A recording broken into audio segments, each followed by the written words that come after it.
Hello दोस्तों, नमस्कार। आज का सेशन ही बहुत ही शानदार ज़बरदस्त रहने वाला है। आज अपन बात करेंगे पशुधन सहायक भर्ती 2025 के लिए नए सिलेबस के अकॉर्डिंग आपकी क्लास रहने वाली है। आज एनिमल हस्बेंड्री को अपन कवर करेंगे, पशुपालन की क्लास रहने वाली। बहुत ही शानदार और बहुत बार एग्जाम में पूछे जाने वाले सवाल, ऐसे सवालों को अपन आज इसी क्लास के माध्यम से हल करने वाले हैं। बहुत ही शानदार क्लास रहने वाली। तमाम विद्यार्थी एक बार क्लास के अंदर जुड़ जाओ और अपनी हाजिरी दे लाइक के साथ और सब्सक्राइबर के साथ। सब्सक्राइबर जितने भी भाई ने नहीं किया, एक बार चैनल को सब्सक्राइबर करके आ जाओ और एक बार लाइक के साथ अपनी हाजिरी को दे क्लास के अकॉर्डिंग। और फिर अपन विधिवत क्लास के अंदर पहले क्वेश्चंस की ओर आगे बढ़ जाएंगे। इससे पहले आपको थोड़ी बहुत जानकारी देंगे, फिर अपन पहले क्वेश्चंस की ओर आगे बढ़ेंगे। शानदार भाई, मोटिवेशनल आ गया भाई, बहुत ही शानदार। आपके लिए बहुत ही जरूरी है। एग्जाम के अंत समय में जीवन का सबसे बड़ा गुरु है वक्त होता है, क्योंकि वक्त सिखाता है, वो कोई नहीं सिखा पाता। वक्त के अनुसार आप पढ़ते, वक्त के अनुसार आप संभल जाते तो आज आपकी मतलब तैयारी में और कई बेहतरीन आप तैयारी कर पाते। इसलिए कहते हैं कि वक्त के अनुसार चला करो। इसलिए आप वक्त के अनुसार चलोगे तब जाके कहीं न कहीं आपकी सफलता जरूर निश्चित आपको एक दिन अपने हाथों में लग जाएगी। तो आपको क्या करना है, वक्त के साथ चलना सीखना है।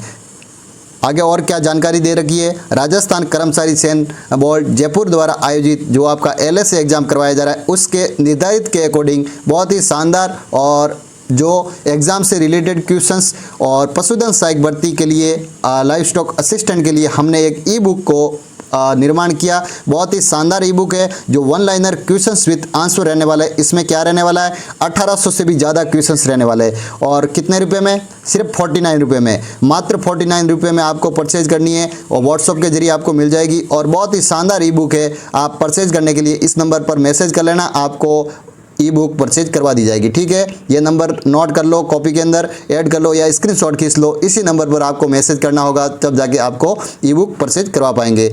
आगे और क्या जानकारी दे रखी है कि राजस्थान सामान्य ज्ञान के 500 न होकर 700 क्वेश्चंस कर दिए, करंट अफेयर्स के 200 क्वेश्चंस, राजस्थान की राज्य व्यवस्था के 100 क्वेश्चंस, दैनिक विज्ञान 200 क्वेश्चंस, कंप्यूटर के 100 क्वेश्चंस और पशुपालन के 500 क्वेश्चंस। ऐसे मिलाकर 1800 से भी ज़्यादा क्वेश्चंस का समावेश आपको देखने को मिल जाएगा। बहुत ही शानदार सेशन में तमाम विद्यार्थी जुड़ गए हैं। तो अब अपन क्लास को विधिवत स्टार्ट कर देते हैं पहले क्वेश्चंस की। और पहले क्वेश्चंस आपकी स्क्रीन पर रहने वाला है, बहुत ही शानदार ज़बरदस्त। क्या बताया जा रहा है, आज अपन एनिमल हस्बेंड्री की क्लास रहने वाली है। सुबह अपने जीके की क्लास ली थी और रेगुलर जीके की क्लास में भी जुड़ा करें और एनिमल हस्बेंड्री को भी पढ़ा करें, ताकि आपका बहुत ही अच्छा पोर्शन क्लियर हो जाए। तमाम विद्यार्थी LSA एग्जाम तक अच्छे से पढ़ेंगे। LSA एग्जाम तक अपन बहुत ही विधिवत तरीके से आपकी क्लासें रेगुलर चलाएंगे। ठीक है, जो पहले क्वेश्चन क्या बताया जा रहा है कि बकरे को मांस को क्या कहते हैं। बकरे का जो मांस रहता है उन मांस को क्या कहते हैं। अलग अलग प्रकार से आपको मांस सभी पशुओं के आने चाहिए। तो बकरे के मांस को क्या कहेंगे, पहले क्वेश्चंस आपकी स्क्रीन पर आ गया। तमाम विद्यार्थी कमेंट सेक्शन के माध्यम से राइट आंसर बताएंगे। सेवण, बिल्कुल सही बता रहे हो, सेवण ही कहा जाता है बकरे के मांस को।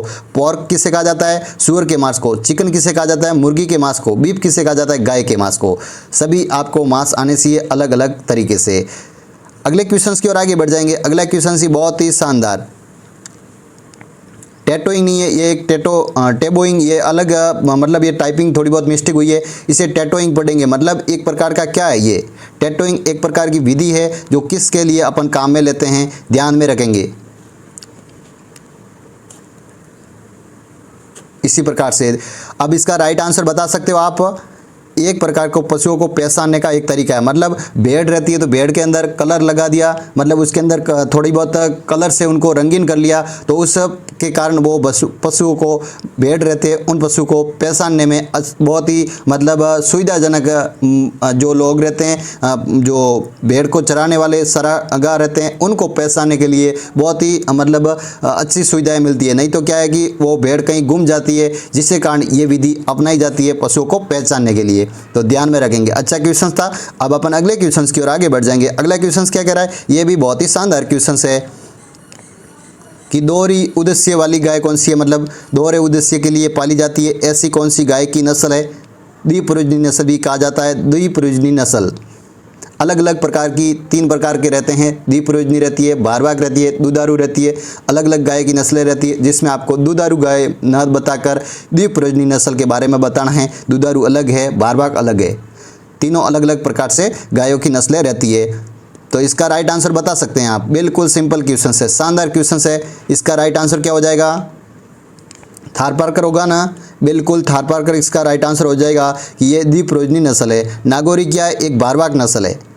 क्या है? भारवाहक। और साहिवाल और गिर क्या है? एक दुधारू नस्ल है। ये भी ध्यान में रखेंगे। अच्छा क्वेश्चन था। अगले क्वेश्चन की ओर आगे बढ़ जाएंगे। अगला क्वेश्चन क्या कह रहा है? ये भी बहुत ही शानदार क्वेश्चन आया भाई कि भैंस की सुरती नस्ल मूल स्थान कहाँ का है? भाई सुरती कहाँ की है मूल स्थान? गुजरात के कच्छ के रण में पाई जाती है सुरती, जिसका फैट परसेंटेज 7.5% आसपास रहता है फैट परसेंटेज। ठीक है, ध्यान में रखेंगे। और इसके सींग रहते हैं दराती आकार के, हंसी आकार के या सिकल सेल नुमा सींग पाए जाते हैं सुरती भैंस के अंदर। ये गुजरात की भैंस है, ध्यान में रखेंगे। अगले क्वेश्चन की ओर आगे बढ़ेंगे। अगला क्वेश्चन क्या कह रहा है? ये भी बहुत ही शानदार क्वेश्चन कि विषाणु जनित रोग कौन सा नहीं है जो विषाणु जनित नहीं होता? ऐसा कौन सा रोग है जो सारे 4 अलग अलग नाम दे रखे हैं ABCD, इसके अकॉर्डिंग आप बताओ कि कौन सा जो रोग है जो विषाणु जनित नहीं है, वायरस जनित बीमारी नहीं है? निमोनिया, बिल्कुल राइट आंसर बता रहे हो। निमोनिया एक प्रकार की क्या है जो वायरस जनित बीमारी नहीं है। बाकी रानीखेत है, अतिसार है और सेसक है, ये विषाणु जनित बीमारियां हैं। निमोनिया किससे होता है? आप कमेंट सेक्शन के माध्यम से बता सकते हो क्या? तो कमेंट करके बताना कि निमोनिया किस प्रकार की बीमारी है। ध्यान में रखकर आप राइट आंसर बताएंगे। ठीक है, अब इसका राइट आंसर बताओ। बहुत ही शानदार, ये भी अच्छा क्वेश्चन है कि रानीखेत रोग रहता है वो किसके अंदर मतलब फैलता है? गाय के अंदर, भेड़ बकरी के अंदर, कुक्कुट के अंदर, सुअर या घोड़ों के अंदर?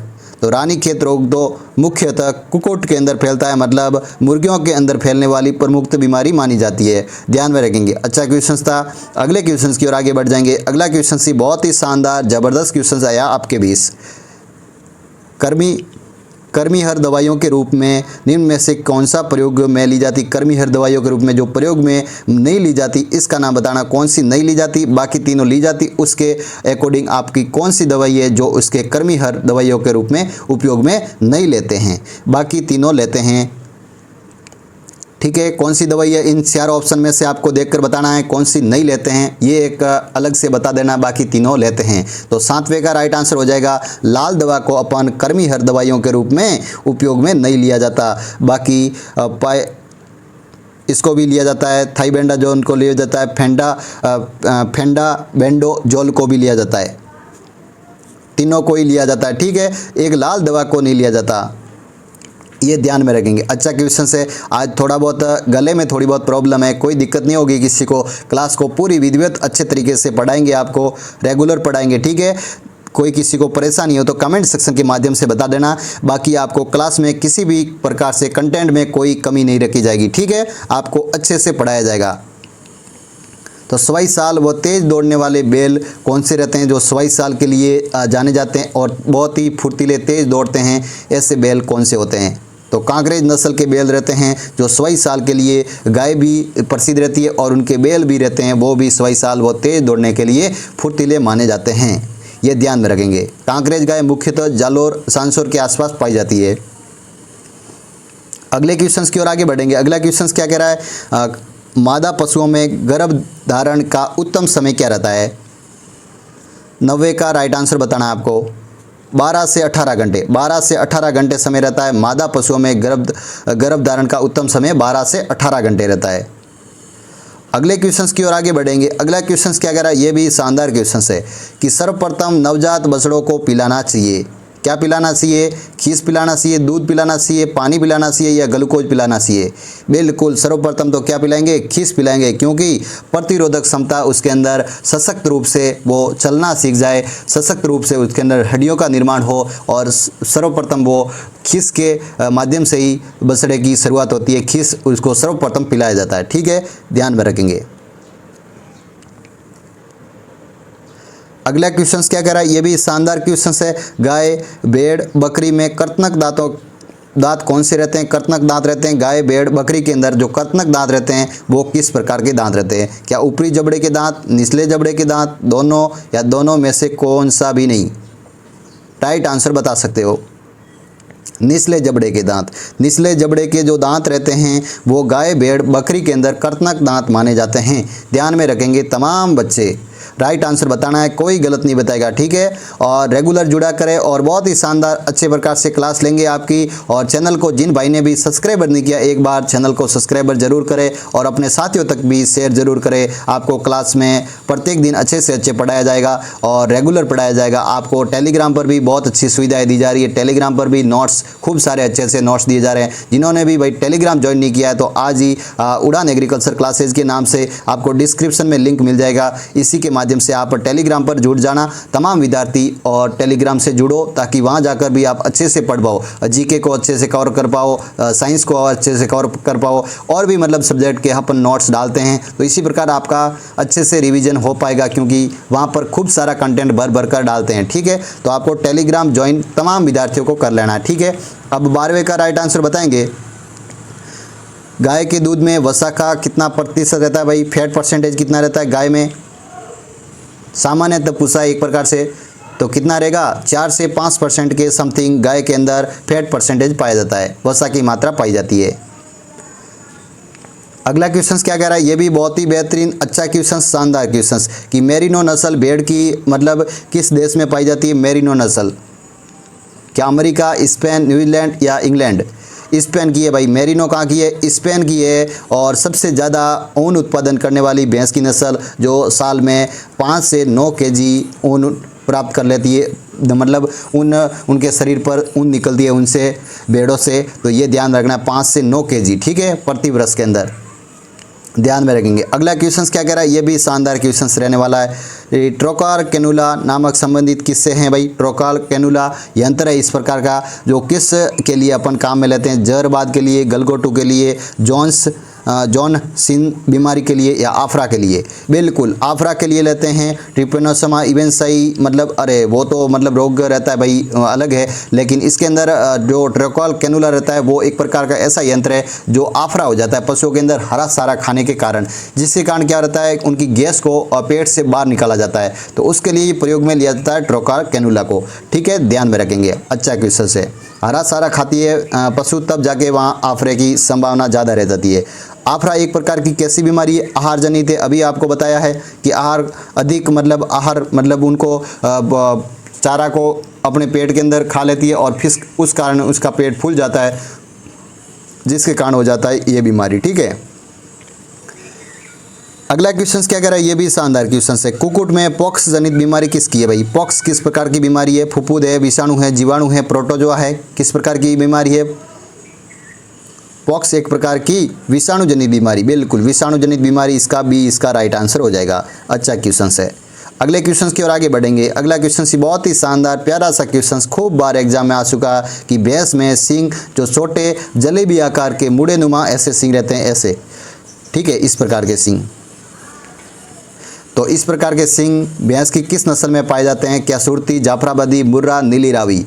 बिल्कुल ये तो फेमस सींग रहते हैं भाई, मुर्रा के जलेबी नुमा सींग रहते हैं, जिनके वही रहते हैं भाई मुर्रा नस्ल के। मुर्रा नस्ल जिसे दिल्ली बफेलो कहा जाता है। फैट परसेंटेज अच्छा रहता है, फैट परसेंटेज में भी काफ़ी अच्छा है, 7% आसपास फैट परसेंट है, और लगभग इसका दूध दे देती है प्रति ब्यात के अंदर 1800 से 2500 लीटर प्रति ब्यात के अंदर इतना दूध देती है।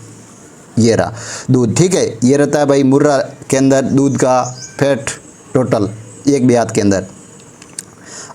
अगले क्वेश्चंस की ओर आगे बढ़ेंगे। अगला क्वेश्चंस क्या कह रहा है, कि पशुओं में आंतरिक परजीवी को मारने के लिए कृमिनाशक दवा के रूप में पिलानी चाहिए। कृमिनाशक दवा के रूप में पिलानी चाहिए, प्रति वर्ष में बार बार पिलानी चाहिए, प्रत्येक माह में पिलानी चाहिए, या वर्ष में 2 बार पिलानी चाहिए, या 2 वर्ष में 1 बार पिलानी चाहिए?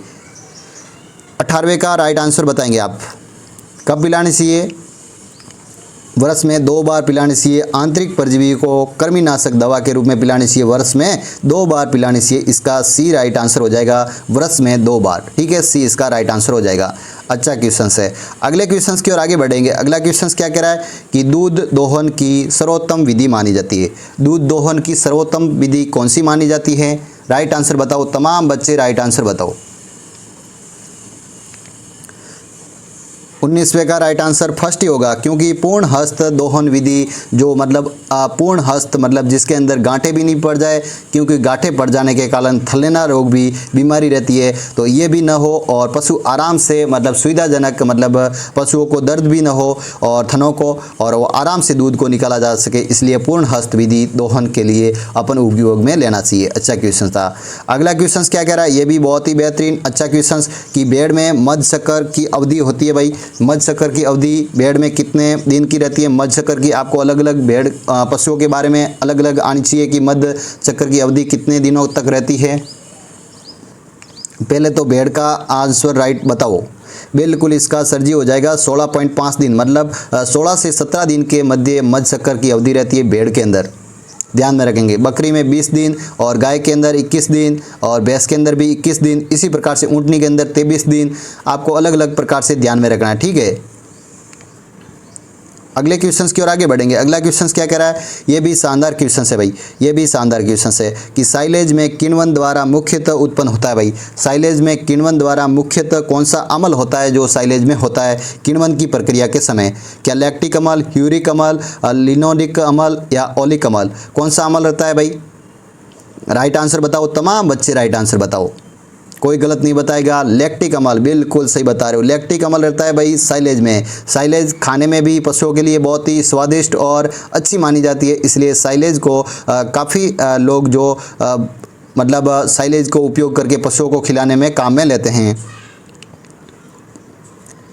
अगला क्वेश्चन क्या कह रहा है, ये भी शानदार क्वेश्चन है कि पशुओं में जो पेसिस नामक जो कारक रहता है वो किसके द्वारा बीमारी रहती है? पेसिस। पेसिस एक प्रकार की बीमारी है जो पशुओं के अंदर फैलती है, वो किसके द्वारा फैलती है? प्रोटोजोआ, विषाणु, जीवाणु या कवक? किसके द्वारा होती है? 22वें का राइट आंसर हो जाएगा प्रोटोजोआ। प्रोटोजोआ द्वारा ही पेसिस नामक बीमारी रहती है, प्रोटोजोआ जनित बीमारी है। ध्यान में रखेंगे। अलग अलग प्रकार से आपको जीवाणु, विषाणु और प्रोटोजोआ तमाम आपको अलग अलग और मेटाबॉलिक बीमारी रहती है। इसी प्रकार से आपको अलग अलग कौन कौन सी किस प्रकार की बीमारी है तो आपको इस बीमारी के बारे में पता होना चाहिए, ऐसा एक सिंपल क्वेश्चन बनता है, ठीक है। ध्यान में रख लेना, ठीक है। अगले क्वेश्चंस की ओर आगे बढ़ेंगे। अगला क्वेश्चंस क्या कह रहा है, ये भी शानदार क्वेश्चंस है कि पशु आहार में विषाक्त पदार्थ गॉसिपॉल किसके अंदर पाया जाता है? गॉसिपॉल किसके अंदर पाया जाता है? गॉसिपॉल आपने पढ़ रखा होगा, बिनोला के अंदर पाया जाता है। गॉसिपॉल किसके अंदर? बिनोला जो कपास का होता है उसके अंदर ही विषाक्त पदार्थ पाया जाता है, गॉसिपॉल, ठीक है। अगला क्वेश्चन क्या कह रहा है कि भारत में दूध उत्पादन में राजस्थान का कौन सा स्थान है? राजस्थान का कौन सा स्थान है दूध उत्पादन में? 24वें का राइट आंसर बताएंगे। वर्तमान में तो दूसरा स्थान है, पहले पहला स्थान भी आया था, अभी वर्तमान में दूसरे स्थान पर भारत में दूध उत्पादन में आंकड़ों के अकॉर्डिंग दूसरे स्थान पर जो भारत में दूध उत्पादन में अपना राजस्थान है। पहले स्थान पर कौन है? उत्तर प्रदेश। प्रथम पर कौन है? उत्तर प्रदेश है, ठीक है, उत्तर प्रदेश। ध्यान में रखेंगे, प्रथम स्थान उत्तर प्रदेश का है और सेकंड स्थान अपने राजस्थान का है, ये ध्यान में रखेंगे। अच्छा क्वेश्चंस। अगले क्वेश्चंस की ओर आगे बढ़ेंगे। अगला क्वेश्चंस क्या कह रहा है, ये भी बहुत ही शानदार क्वेश्चंस है भाई। बताओ, 24वां क्वेश्चंस देख लिया, आप 25वां क्वेश्चंस की ओर आगे बढ़ते हैं। 25वां क्वेश्चंस क्या बताया जा रहा है, ये भी अच्छा क्वेश्चंस है। निम्न में से कौन सी उत्तेजक औषधि के रूप में मानी जाती है? उत्तेजक औषधि कौन सी है? कपूर, फिनोविस, नीलाथोथा या उपयुक्त सभी? कौन सी है? आपको राइट आंसर बताना होगा। 25वें का राइट आंसर हो जाएगा, 25वें का राइट आंसर क्या होगा? कपूर। कपूर ही एक प्रकार की क्या है? उत्तेजक औषधि है। अगले क्वेश्चंस की ओर आगे बढ़ेंगे। अगला क्वेश्चंस क्या कह रहा है, ये भी शानदार क्वेश्चंस रहने वाला है, बहुत ही शानदार क्वेश्चंस। क्या बताया जा रहा है कि गाय में बछड़े का पहला सवर्णक जोड़ा कब निकलता है भाई?